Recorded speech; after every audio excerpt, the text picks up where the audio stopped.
Esta planilla es familiar, es una de las conclusiones a las cuales hemos llegado en teoría, pero sintetizado aquí de esta manera.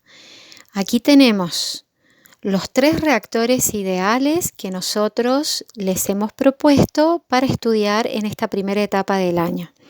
Un reactor discontinuo, que es de mezcla perfecta y no estacionario. Un reactor tanque agitado, RTA, que es un reactor también de mezcla perfecta, pero estacionario. Y el reactor flujo pistón, que es también un reactor continuo estacionario, pero no de mezcla, sino que todo lo contrario. Allá arriba en el encabezado pueden ver que señalamos al RTD y al RTA como reactores de mezcla completa y al RTA y al RFP como reactores de flujo. A su vez, sí, el RFP y el RTA, que son las 2 últimas columnas, son estacionarios en diferido al primero, que es no estacionario. Este esquema, esta planilla, es un poco lo que ustedes tienen que hacer de puño y letra y tenerlo como a modo de ficha. No me gusta la palabra machete, pero sí familiarizarse con esto mano a mano todo el tiempo que van a realizar problemas, porque de alguna manera revisándolo y mirándolo cotidianamente es como se les va a grabar en sus mentes y van a poder pensar con claridad.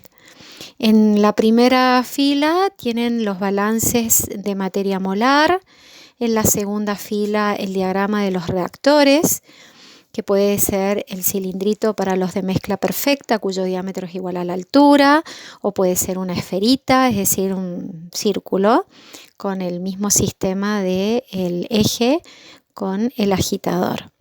En la tercera fila ven las características de las propiedades intensivas y con claridad podemos ver que en el primero, al ser de lotes o batch, tenemos análisis de cantidad introducida, número de moles introducidos, mientras que en los otros 2 reactores continuos, estacionarios, tenemos una independencia del tiempo y ya podemos hablar de flujos y de concentraciones. Ya de lleno en la cuarta fila vemos el reemplazo de la expresión general del balance de materia molar a través de los parámetros conocidos, recordando que en el primer caso el volumen que vemos para reactor batch es volumen de fluido.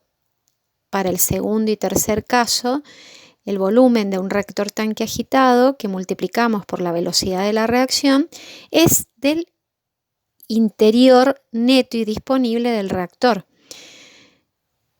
Por lo tanto, cuando nosotros también lo vemos en reactor discontinuo, es un diferencial. Esa es la gran diferencia que tenemos con las 2 últimas columnas y reactores de flujo. Esos volúmenes que vemos allí en la tercera fila de desarrollo son volúmenes de reactor, mientras que en la izquierda es volumen de mezcla reaccionante. Por lo tanto, ese será el volumen que, además de los volúmenes de las concentraciones, van a estar afectados por factor de variación de volumen. Ahí tenemos el resultado de las ecuaciones de diseño.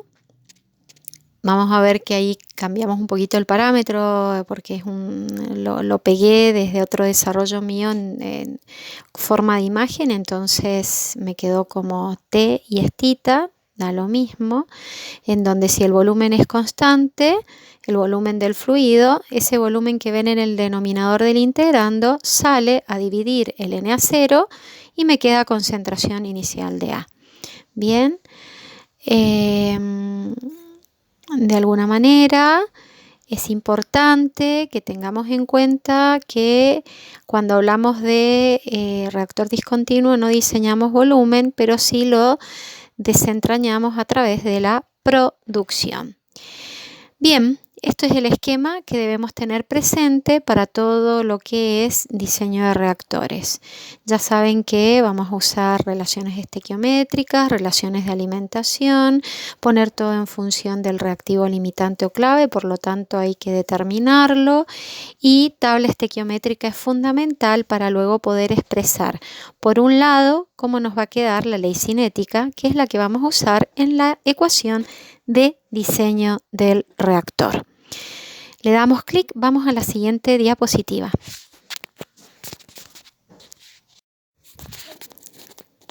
Va a parecer que leo, pero es así. El temor, el nervio y la desilusión más grande con la que nos enfrentamos en el momento de ser estudiantes y después cuando uno es grande también, es el desafío de una hoja en blanco y que uno un poco tiene que plantear una estrategia, pero hay que dar el primer paso y en ese poco se va haciendo cada vez más importante la capacidad que tenemos, si hemos estudiado y si tenemos un criterio formado, ya de ir abordando esa hoja en blanco y llenándola con situaciones muy útiles.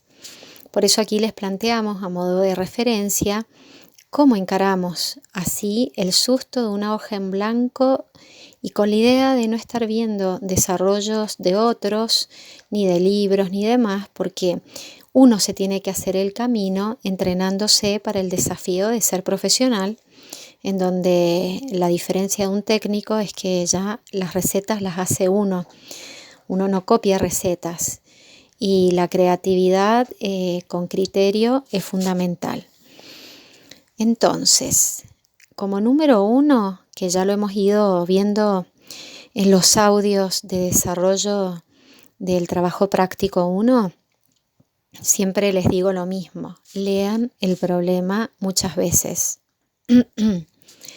La primera vez como para entrar en calor, la segunda vez como para curiosear a ver qué me están pidiendo y la tercera para ya empezar a marcar información que puede ser útil.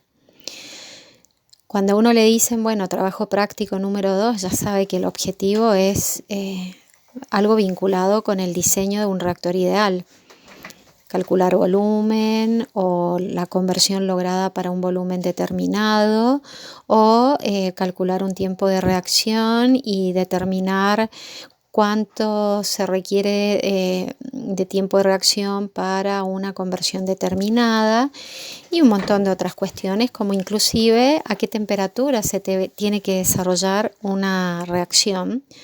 Y sí, no estamos hablando ni de la unidad 5 que es nianina, sino que aquí mismo porque en las 3 ecuaciones de los respectivos modelos ideales la temperatura está involucrada en K, que es la constante específica de la velocidad de la reacción. Así es que empezamos a marcar y subrayar todos los parámetros explícitos y también aquellos textos que de alguna manera nos están dando pistas concretas de cómo calcular, desarrollar la reacción. Bien, entonces subrayamos, marcamos con verde, generamos nuestros propios señaladores en el propio enunciado. Ya en el punto número 2 arrancamos con esa hoja en blanco. ¿Y qué va a ser lo primero que hacemos? Y hacer el croquis de la situación. Por ahí me dice el problema, tenemos una tabla de la velocidad de la reacción que se obtuvo en un reactor discontinuo.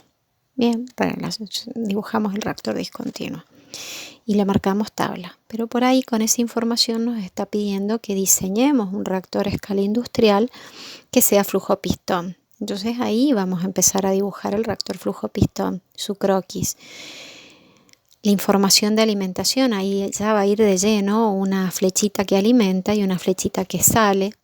Si fuese un reactor tanque agitado nos cambia, en vez de ser el tubito, es el círculo.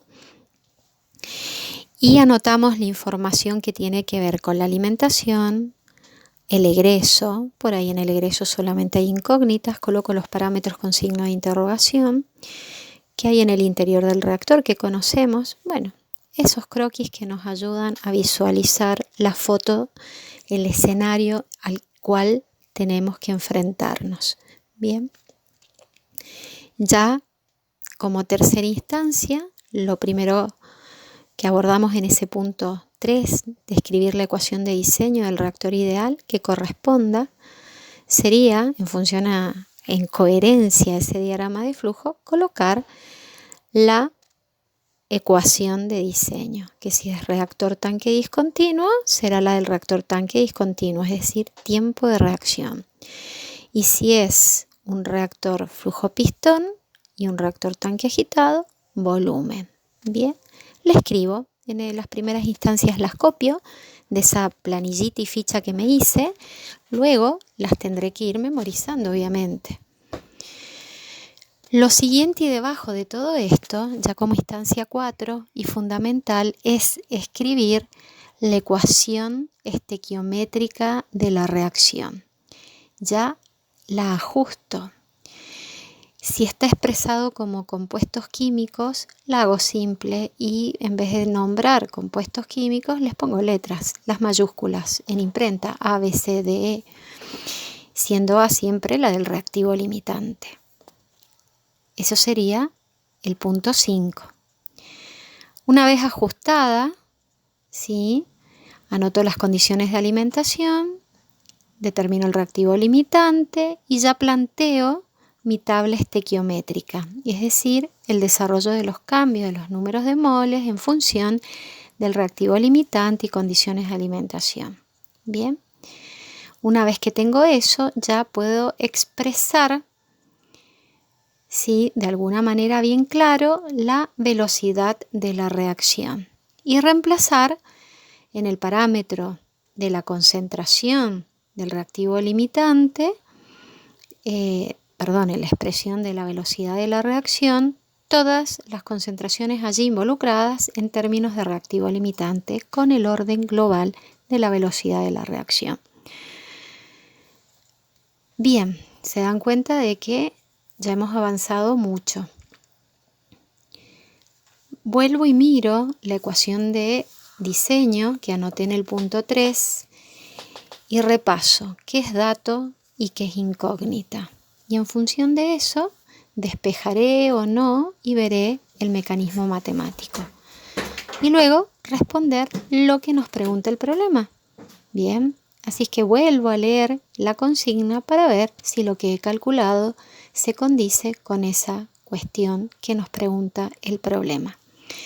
Sería la base, el básico. Cada uno después genera y plantea sus propios mecanismos, estrategias y tácticas para poder tener un problema muy bien resuelto, bien justificado. Recomendaciones. Nunca dejar de hacer el croquis. Nosotros lo pedimos, lo evaluamos, calificamos por eso. Nunca dejar de hacer la tabla estequiométrica. Nunca dejar de determinar el factor de variación de volumen. Nunca dejar de ser detallistas y escribir absolutamente todos los pasos necesarios, porque eso es una base sólida que nos permite chequear si el procedimiento está correcto a ustedes. Y si algo no va bien, ¿por qué no va bien? Sería básico. Bien. Y en la otra recomendación es siempre que hay divisiones, el igual tiene que ir una rayita arriba y la otra debajo de la raya de fracción. Colocar todas las unidades, verificar que el sistema de unidades sea coherente, es fundamental. Sobre todo, la alimentación respecto de las unidades de K y de la expresión general de la velocidad de la reacción. El tiempo, que a veces en un dato está dado en segundos y en otro en minutos, etc. Claridad, meticulosidad y ser exhaustivos en todo, con un hilo conductor lógico desde el principio hasta el resultado. Clic, vamos a la otra diapo. Bueno, aquí vamos con los pasitos. Ya he hecho el croquis teniendo en cuenta la información, la incógnita que vamos señalando en esa ecuación de diseño. Entonces, otra vez presentamos las 3 columnas con los 3 dispositivos, reactores propuestos por la cátedra. Bien, y ahí van a leer escrito que RTA y RFP, el volumen de la ecuación de diseño, es del reactor que como un equipo, un dispositivo, es rígido, entonces ese volumen no se afecta a ningún cambio. Lo que puede cambiar es el volumen del fluido, y de allí que es tan importante tener muy claro no la fórmula de memoria, sino que también de dónde partió esa fórmula, porque en el nacimiento de esa ecuación de balance de materia molar está bien claro a qué corriente se está refiriendo y qué volúmenes estamos teniendo en cuenta. Y de allí está expresado que la variación de volumen corresponde al fluido en reacción, que hay que tenerlo en cuenta no solo en las concentraciones, sino que también en los sistemas discontinuos de lote o batch, en la determinación de esa concentración y ese volumen que nos dice que calculemos si es que nos pide a través de la producción determinar el volumen del reactor. Luego que ya tenemos definido el tipo de reactor, a veces puede ser un problema en donde nos piden diseñen los 3 reactores y vamos con eso, y a veces es solo uno. Ya como punto número 2 establecemos la ley de la velocidad de la reacción, y ahí que vemos C sub A elevado al orden global n es donde entra en juego la relación estequiométrica, la relación de alimentación, el factor de variación de volumen, y nuestra herramienta principal va a ser determinar el reactivo limitante, es decir, quién va a ser A, y la tabla estequiométrica, en donde me permite poner todo en relación a ese reactivo limitante A. Clic, vamos a la otra diapo.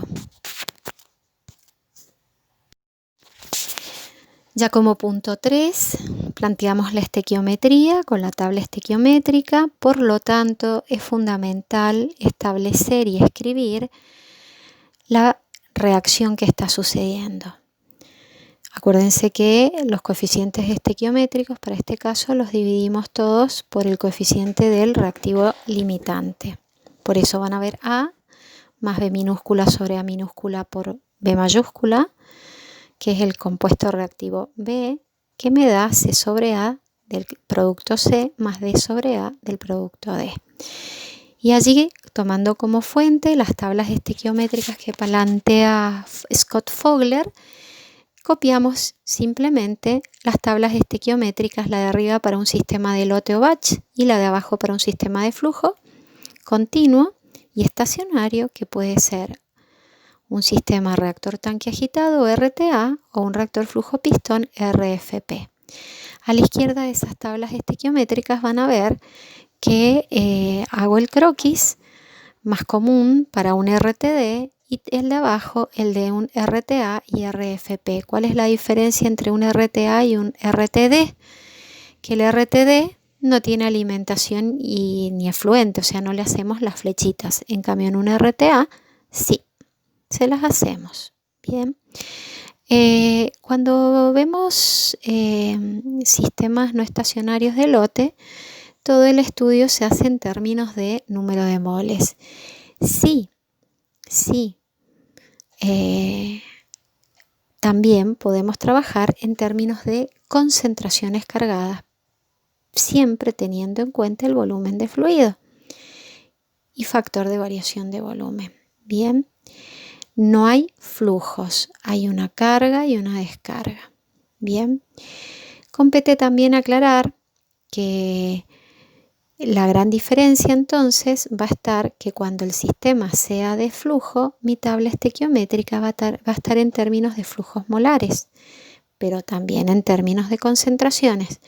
Acuérdense que la tabla estequiométrica en ambos casos las usamos para poder expresar y reemplazar en la expresión de la ley cinética, sea a la n.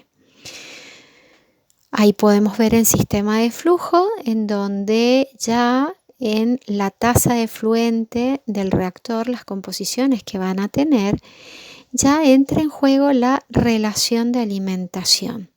Fundamental. La relación de alimentación, si le damos clic, lo vamos a ver en la otra diapositiva, pero básicamente es la manera en que yo expreso la concentración de todos los reactivos presentes, también puede ser de productos, de todas las especies químicas que están presentes en un momento determinado de la reacción. Básicamente, todas sería la cantidad inicial, flujos o tasas iniciales, dividido la de la alimentación del reactivo clave. Fíjense que en esta tabla estequiométrica que vemos aquí está expresado el flujo inicial de C y de D, que nosotros los vemos como producto. Está bien, porque muchas veces la corriente de alimentación puede ir con especies que equivalen a las producidas, y eso hay que ponerlo. Nosotros en este caso del trabajo práctico número 2, generalmente vamos a tener que esos valores son 0 y solamente vamos a tener en concreto inertes y especies reaccionantes. Vale la pena igual, a modo de ejercicio, tenerlas en cuenta. Bien, vamos a la otra diapositiva.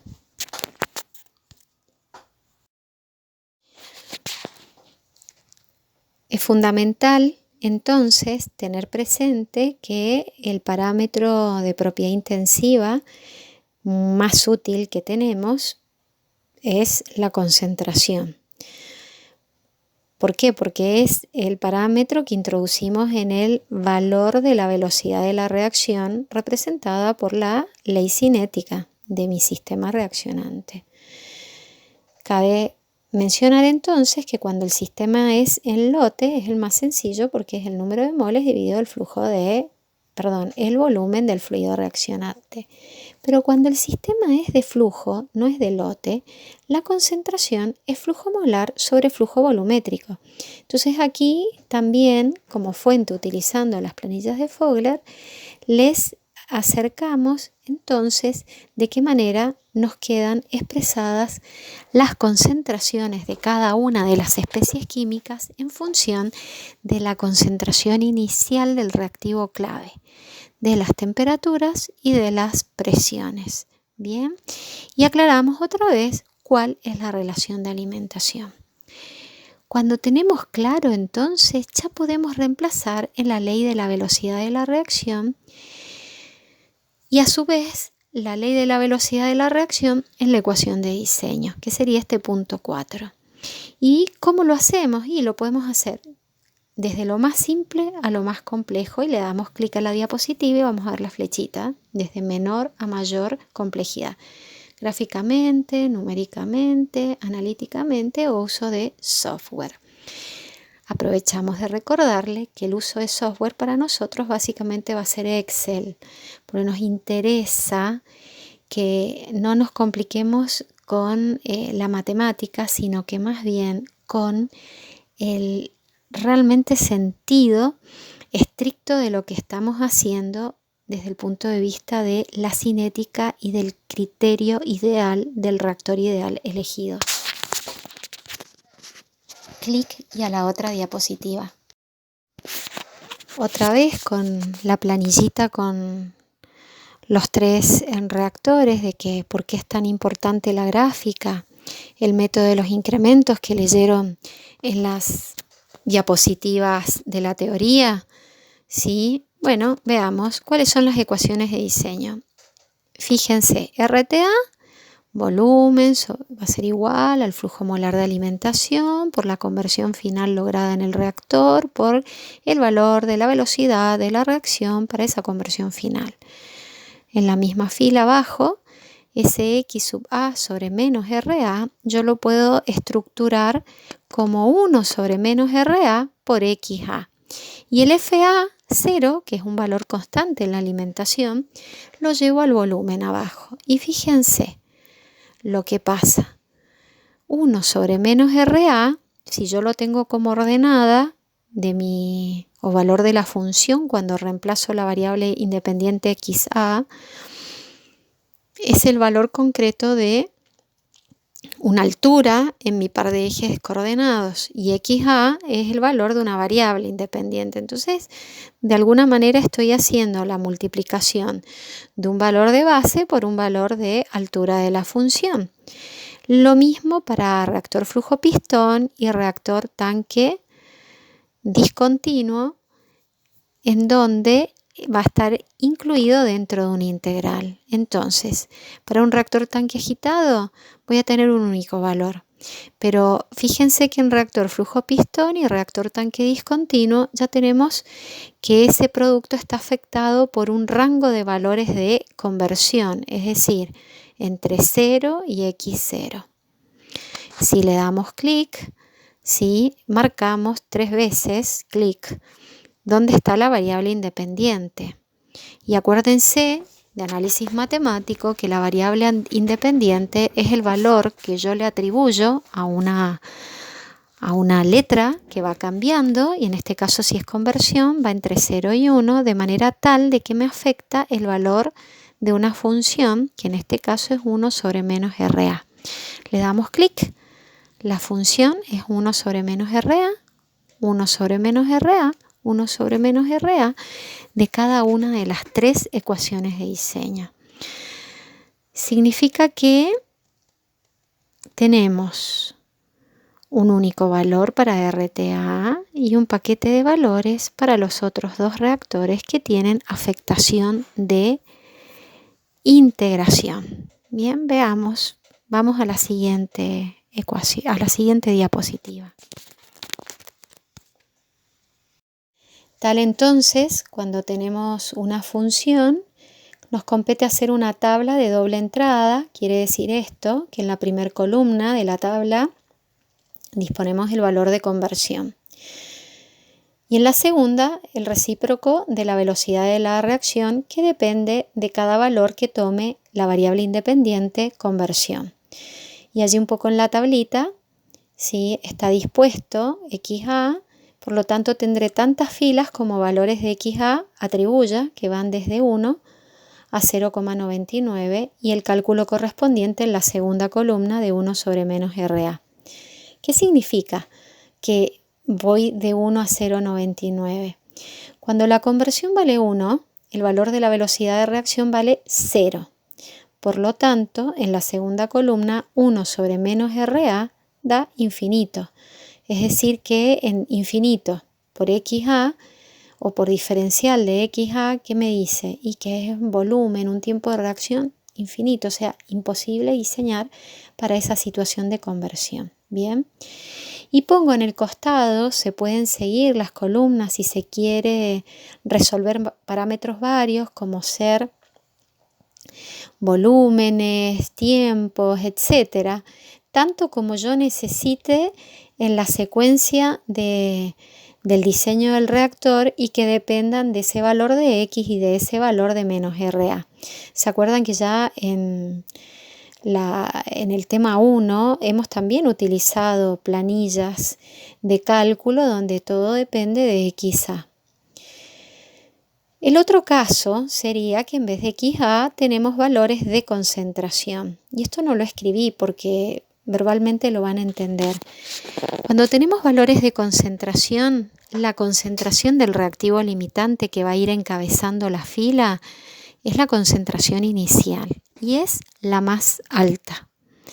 Y va a ir decreciendo hasta hacerse 0 si la conversión es 1. Entonces, si la planilla la hago en términos de conversión, va a ir de 0 a 0,99. Pero si la planilla va en términos de concentración, va a ir desde la más grande a la más pequeña. Y eso trasciende también en la ilustración, porque en la gráfica de doble entrada, la gráfica en par de ejes coordenados, cuando todo lo expreso en función de conversión, el análisis es del 0 hacia la derecha. Sin embargo, en el análisis en términos de concentración, va desde la derecha o valor más alto de concentración, que sería la inicial, hacia el 0 al valor final de concentración del reactivo limitante. Bueno, vamos de a poco. Clic.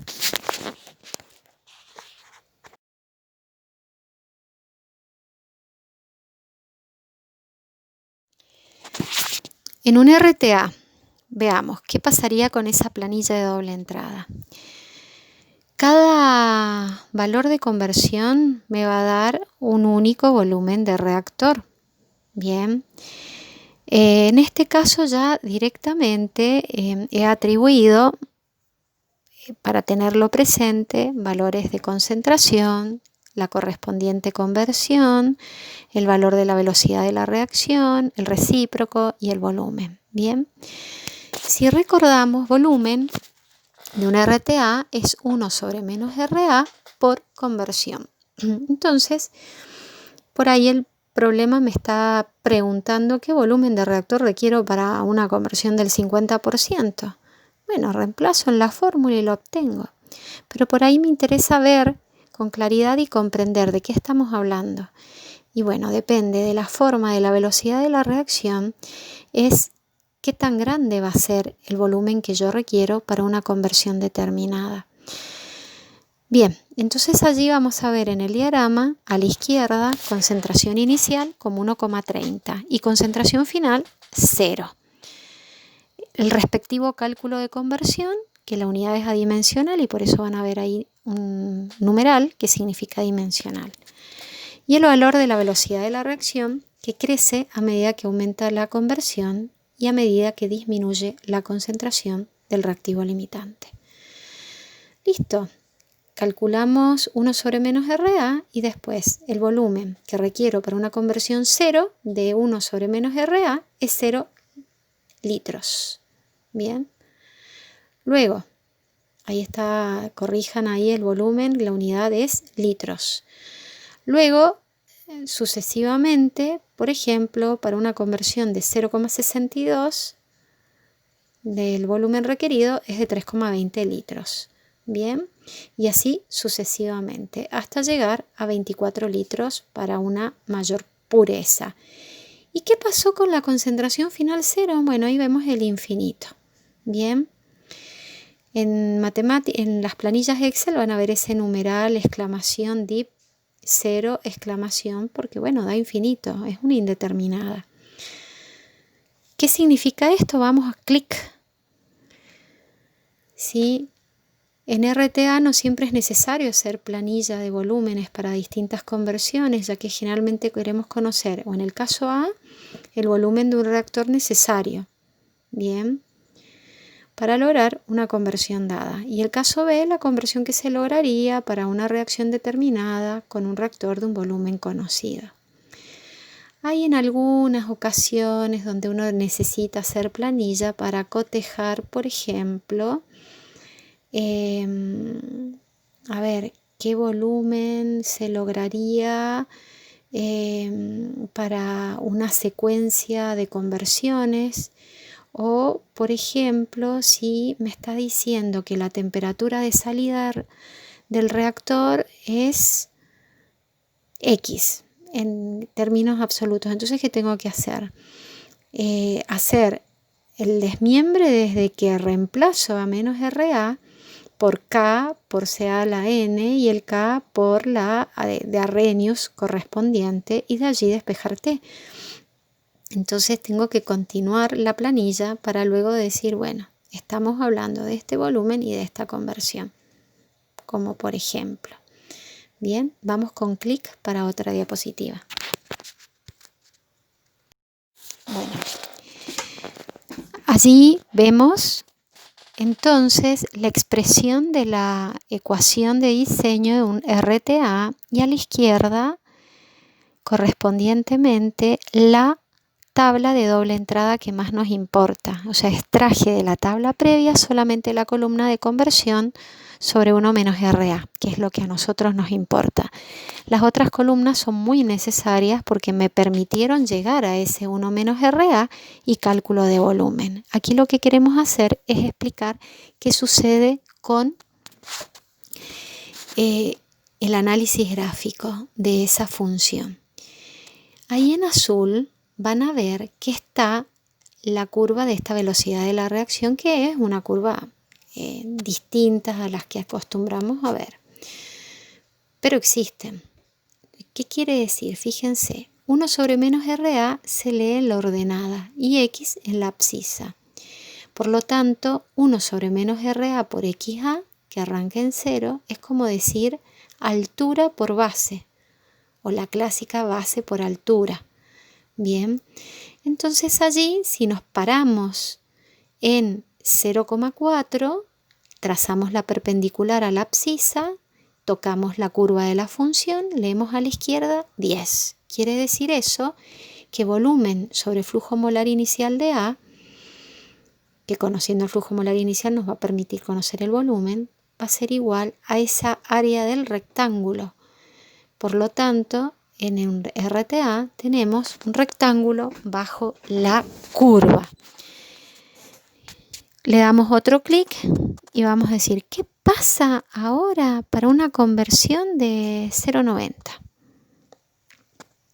Y voy a 0,90, la perpendicular hasta cortar la curva de mi función y leo 5 de 1 sobre menos RA. Es decir que el volumen que yo requiero para que esa cinética, en particular en ese reactor, logre una conversión de 0,40 va a ser ese rectángulo color ladrillo. ¿Se dan cuenta? Bien. Vamos con la especificación entonces para aclarar. La base es conversión y la altura es 1 sobre menos RA. Y de allí se confirma, el reactor tanque agitado trabaja a condiciones de salida. No hay acumulación. Y de acuerdo a esa ecuación de diseño, bueno, gráficamente lo obtengo, si yo tengo la gráfica de Levenspiel, 1 sobre menos RA versus conversión, me voy al valor de conversión final a ver qué valor de velocidad recíproca me da. Listo.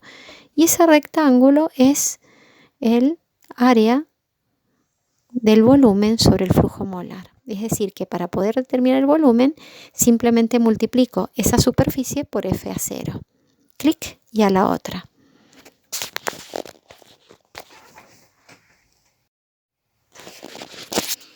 Sería más o menos esta gráfica en donde tenemos directamente F a 0 sobre RA versus X. Y ahí ya la función, que la tomé de un libro, la verdad que más abajo vemos una trasplantada de una planilla Excel. Aquí vemos una convencional en donde el valor de la velocidad de la reacción siempre es máxima al principio para una cinética convencional. Por lo tanto, 1 sobre menos RA es el mínimo. Y cuando la conversión va avanzando, la velocidad de la reacción va decreciendo y por lo tanto su recíproca va agrandándose hasta llegar a ser asintótica para el valor de X igual a 1. Bien, sigamos con el clic. Ese rectángulo es B sobre F a 0 que me está marcando el volumen del reactor. Bien, a condición final. Analicemos un poco si en vez de conversión tenemos concentración. El punto final va a estar más cerca del 0. Queda claro, y mi curva va a ser espejo y recordemos todas esas curvas que les dimos a trabajar en el trabajo práctico número 1. Sí, chicos, hay que tener todo presente, no es tema nuevo, sino que vamos acrecentando lo que vamos viendo. Clic, la otra diapositiva.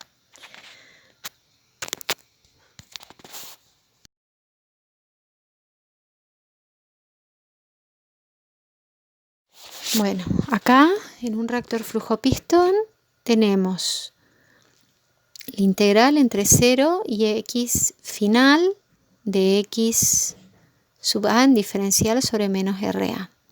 Entonces vamos a desplegar una planillita que van a ver allí muchas columnas. CA, XA, que puede estar las dos o puede estar una y no la otra. Menos RA, 1 sobre menos RA. Yo voy generando tantas columnas como sean necesarias. Delta XA, ¿qué será delta XA? 1 sobre menos RA promedio, delta B sobre F. Bueno, todas las columnas que arrancan a partir del delta XA es el método de los incrementos. y vamos a ver paso a paso de qué se trata. Bien, lo que sí tenemos que tener en cuenta que hasta el 1 sobre menos RA es igual a lo que veníamos haciendo con RTA a modo de planilla. Lo que pasa es que ahora lo que queremos hacer es resolver en tabla la integral sin la necesidad de tener que hacer un desarrollo analítico de menos RA. Y el método de los incrementos, y ya planteamos de lleno lo que pasará con un reactor tanque discontinuo también, que tiene involucrada una integral. Resulta ser que cuando hicimos el desarrollo de estos dos modelos, la integral, llegamos a la integral porque nosotros integramos, ¿bien? Para poder dilucidar el diferencial. Para un reactor flujo pistón, si nosotros le quitamos la integral, en realidad lo que estamos haciendo es aplicar diferencial de B a ambos miembros y se nos va la integral. Y fíjense ahí en la segunda fila, concentrémonos en reactor flujo pistón. Transformamos los diferenciales en incrementos. Viendo los diferenciales, ¿sí? Decimos, bueno, ¿cómo hacemos el método de los incrementos? No se trata de cambiar así nomás los símbolos, no. A ver, mejor dicho, pongámonos en un papel y dibujemos ordenada 1 sobre menos RA y abscisa XA, que va entre 0 y 1. Bien, el diferencial es un punto XA concreto dentro de ese eje coordenado abscisa que me toca la función y de allí leo un valor de 1 sobre menos RA. Bien. Es decir, que si lo transformamos al diferencial un delta X, deja de ser ese punto y ese puntito se estira a modo de segmento hacia alguno de los costados. Por ejemplo, hacia la derecha. Si vamos a la derecha, significa que vamos a tener muchos X que le van a corresponder a cada uno de ellos distintos valores de la función. Entonces se nos está empezando a rayar la superficie debajo de la curva entre el X original y el X tan ancho como el delta X que yo haya dado. Bien, entonces el valor de la función en el eje cartesiano Y, que le correspondía a ese punto, en vez de tener un único valor, tendremos lo que correspondan a este X de incremento, que ya no es único. Entonces vamos a tener un extremo que va a ser mínimo y otro extremo que va a ser máximo en términos de valor de función. Entonces, el valor de la función que le correspondía a ese puntito X diferencial ya no va a ser el mismo. Va a ser otro que le va a corresponder a un valor promedio de esos dos. Por eso es que vemos abajo que delta B sobre F a 0 va a ser igual a 1 sobre menos RA promedio, es decir, el valor promedio del valor de la función que le corresponda a los X del delta XA. Nos concentramos en reactor flujo pistón. Clic.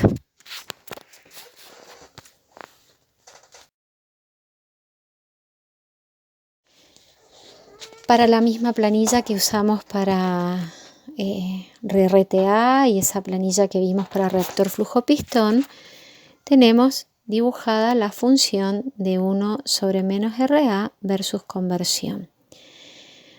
Para una conversión final de 0,90 y tantos, creo que era 0,99, demos clic. Vamos a ver que la integral definida entre 0 y 0,99 es el área debajo de la curva. Lo sabemos de integrales definidas. Démosle el clic en azul pintado allí abajo. Ese valor del área debajo de la curva es B sobre F a 0. ¿Se dan cuenta? Bien, de allí que si yo lo hago de manera analítica tengo el valor exacto de esa área, pero también por el método de los incrementos yo puedo hacer la analogía con los rectángulos. ¿Cuáles rectángulos? Y los que me define cada delta X que yo tome en la base y tomando el valor de la altura media de esos rectángulos que me quedan con las dos alturas, la mínima y la máxima. Eso sería un poco el método de los incrementos.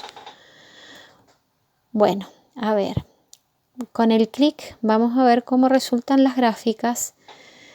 Entonces, ¿qué diferencia hay entre los dos sistemas continuos, que son el RTA versus reactor flujo-pistón? Vamos con un clic y luego otro clic.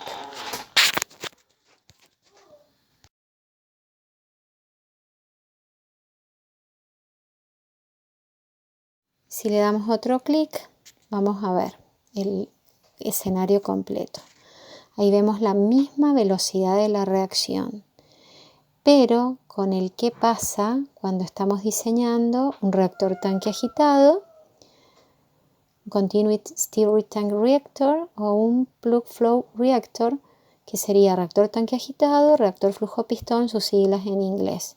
Y ahí pueden ver claramente, si superpusiésemos uno con la otra, para la misma conversión X1, el volumen requerido para las mismas condiciones de alimentación y temperatura, el volumen requerido de un reactor tanque agitado es muy superior al que necesitamos para un reactor flujo-pistón. Básicamente es eso. Bien, lo mismo podríamos decir que un reactor flujo-pistón equivale a una suma de infinitos reactores tanque agitados, porque si vemos que podemos aplicar el método de los trapecios para desarrollar ese integral, ¿qué estamos haciendo? Estamos transportando a cada uno de esas áreas que me conforman el método de los trapecios entre los extremos 0 y x1 de un flujo pistón de la integral definida, como si fuesen muchos reactores tanque agitados uno al lado del otro.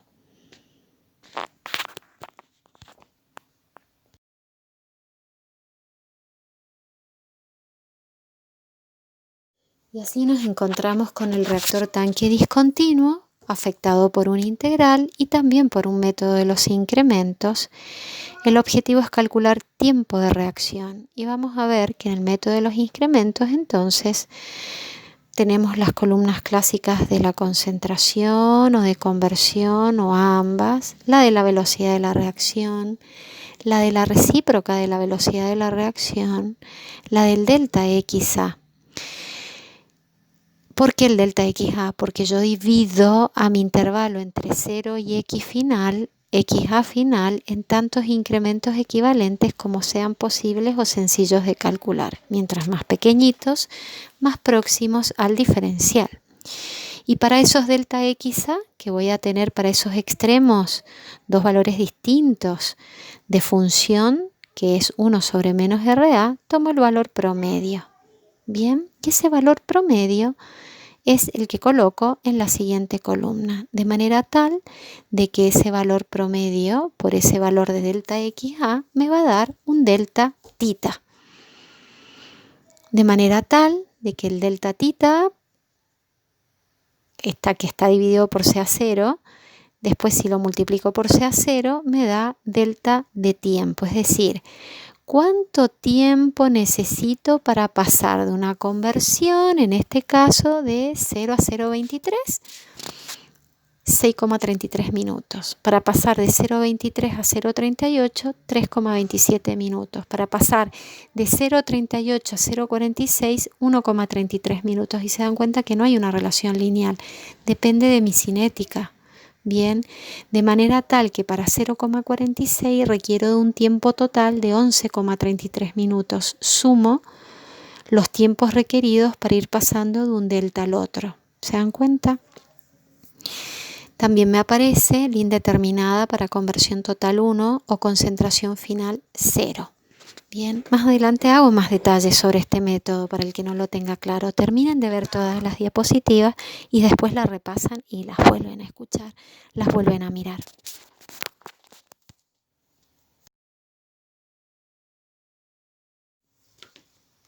Ilustrando de la función, que es la misma función que hemos visto para cada uno de los reactores, el área debajo de la curva me va a dar el tiempo de reacción sobre la concentración inicial de alimento que introdujimos en el reactor. Damos clic a ver qué pasa. Se nos colorea todo de amarillo. Bien, está. Obviamente que si la conversión es menor, el área va a ser menor. Por ejemplo, 0,54, que significa que esta área llega hasta 0,54. El amarillo llegaría hasta un frente o una perpendicular al valor de conversión de 0,54. Vamos con el clic. Bien, ahí viene ya el detalle otra vez más claro de cómo calculamos estas áreas debajo de la curva en planilla. Vamos.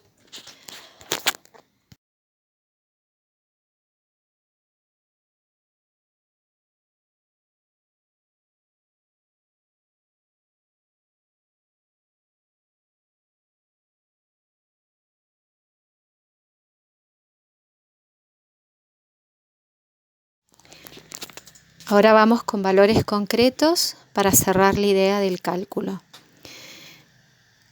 Nuestra planilla, que está a la izquierda, leemos en la primera fila distintos valores de x sub a. Vamos a ver que hemos colocado desde sus valores extremos, desde el 0 al 1. Luego, para una velocidad de reacción en particular, de una cinética particular, calcularemos la segunda fila de mi planilla, que nosotros aquí ya tiene valores atribuidos. Para 0 de conversión, el recíproco de la velocidad de la reacción va a ser el mínimo y va a ir creciendo hasta aproximarnos a 0,99. Fijémonos qué sucede aquí. Cuando la conversión es 1, el recíproco es infinito. Quiere decir esto, pensemos en la ecuación de diseño, que la conversión extrema igual a 1 es un imposible. Se necesitaría un tiempo infinito. Bueno, miren al lado la gráfica. Vemos 1 sobre menos RA versus conversión, que va desde 0 hasta 0,95. Lo hemos hecho en la gráfica. No tiene sentido llegar al 1 porque sería asintótica a 1, queda claro. Si le damos un clic, vamos a seleccionar conversión entre 0,80 y 0,85, que si buscamos en la gráfica es donde más crece el recíproco de la velocidad de la reacción. Quiere decir esto que es donde más decrece concretamente la velocidad de la reacción. Fíjense que allí pueden ver un piquito entre 2 y 2,9, 2,08 y 2,9. ¿Qué quiere decir esto? Que voy a tomar como base 0,05. Fíjense, hagan clic y van a ver allí que estoy marcando el punto de conversión 0,8 para el cual el valor de la recíproca de la velocidad de la reacción, y hacemos otro clic, es 2,08. Para el siguiente valor atribuido para conversión, hacemos clic y lo vemos en la gráfica 0,85. Tengo un valor de la función igual a 2,90, casi 3. Lo pueden ver allí en las líneas de trazo rojo. Esa sería una de las áreas que me va a complementar la integral total de esa función. ¿Cómo es? Fíjense, si le damos un clic, allí voy a tener un recuadro, un rectángulo verde, cuya superficie total, si la tomamos para 0,85, va a ser más grande que el área debajo de la curva. Y si lo tomamos a 0,80, fíjense que va a ser mucho más pequeño que la verdadera área debajo de la curva. Por lo tanto, damos clic y la altura media entre estas dos funciones, estos dos puntos que lo vemos allí con ese clic como una línea de flecha verde, me va a dar el valor más aproximado del área debajo de la curva. Es decir, que en vez de tomar un rectángulo con altura de 2,90 que excede el verdadero valor del integral entre 0,85 y 0,80, y en vez de tomar un rectángulo de altura 2,08 que es menor a la verdadera área debajo de la curva, tomamos el valor de la altura media entre ambos, y de allí resulta que yo voy a tomar el promedio de 1 sobre menos RA para que ese rectángulo que he definido allí, y le hacemos otro clic a la pantalla, nos va a dar un rectángulo cuya área se va a aproximar muchísimo más al verdadero valor del área debajo de la curva, que nos está representando el valor de la integral definida entre 0,8 y 0,85. Y de eso se trata el método de los incrementos. En vez de resolver gráficamente el valor de la integral, lo hacemos de modo gráfico. Bien, esta planilla es muy versátil. Fíjense, vamos al principio. Yo saco el delta X entre 0,25 y 0,27. Por eso marco el piquito entre los dos valores. Luego entre 0,27 y 0,29. Luego entre 0,29 y 0,32. La diferencia entre estos valores siempre va a ser de 0,05. Ese va a ser la dimensión de la base de mi rectángulo. Y el promedio va a ser la suma de 0,25 más 0,27 y el resultado de esa suma dividido 2. Luego de 0,27 más 0,29 y ese resultado dividido 2. Y así sucesivamente, como lo van marcando los piquitos, hasta llegar al ejemplo de la gráfica que lo hemos enmarcado en rojo. Luego, este delta XA, que es 0,05, por el promedio es el número que van a leer en la fila del final, que sería la quinta fila. Bien, entonces, cuando yo sumo todo, supónganse que el reactor me trabaja a 0,85 de conversión. Significa que el área debajo de la curva va a ser 0,1245, como lo leo allí. Bien, eso multiplicado por la concentración inicial me daría el tiempo de reacción de mi sistema. Fíjense que yo puedo decir, bueno, a ver, ¿qué tanto gano en tiempo de reacción entre 0,80 y 0,85? Entonces uno le hace la diferencia a esos dos tiempos y dice, bueno, en tanto tiempo obtengo un 0,05 más de conversión. Si vemos en la gráfica, depende de la curvatura de la gráfica, qué tan beneficioso va a ser o no esperar más tiempo para lograr una determinada conversión. Y de allí es que cuando terminemos de ver todos los reactores vamos a ver algunas ecuaciones de beneficio óptimo para ver cómo relacionamos esto en términos monetarios.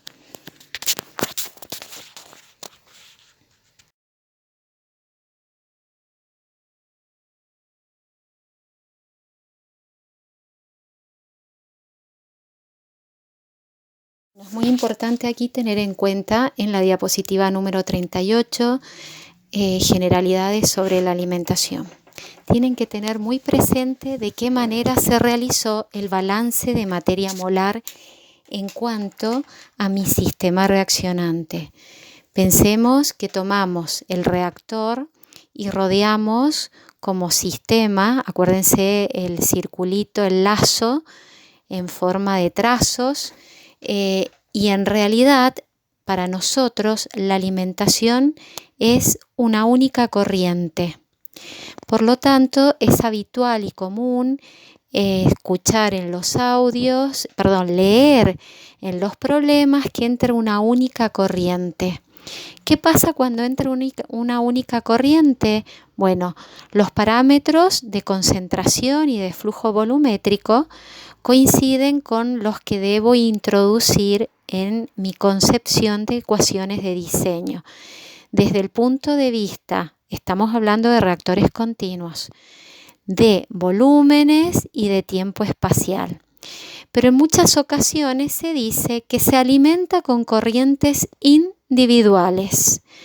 Por lo tanto, uno debe contemplar que en el ingreso del reactor esas corrientes individuales tienen una mezcla y por lo tanto, en función de los flujos volumétricos que tiene cada una, va a ser el verdadero valor de concentración que voy a tener de cada una de las especies como C sub A 0 o C sub B 0, etc. Por ejemplo, si yo tengo dos corrientes independientes que me alimentan el reactor y ambas tienen el mismo flujo volumétrico, yo tengo que pensar en mi sistema como lo veo en la primera fila, en donde tengo dos corrientes que se me suman en una.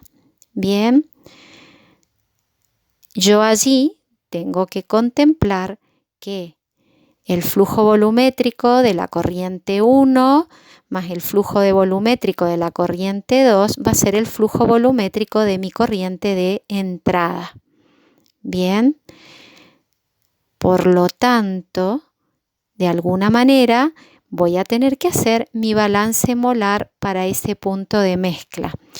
Entonces, yo sé que el flujo molar de A de la corriente que lleva A va a ser igual al flujo molar de la corriente resultante.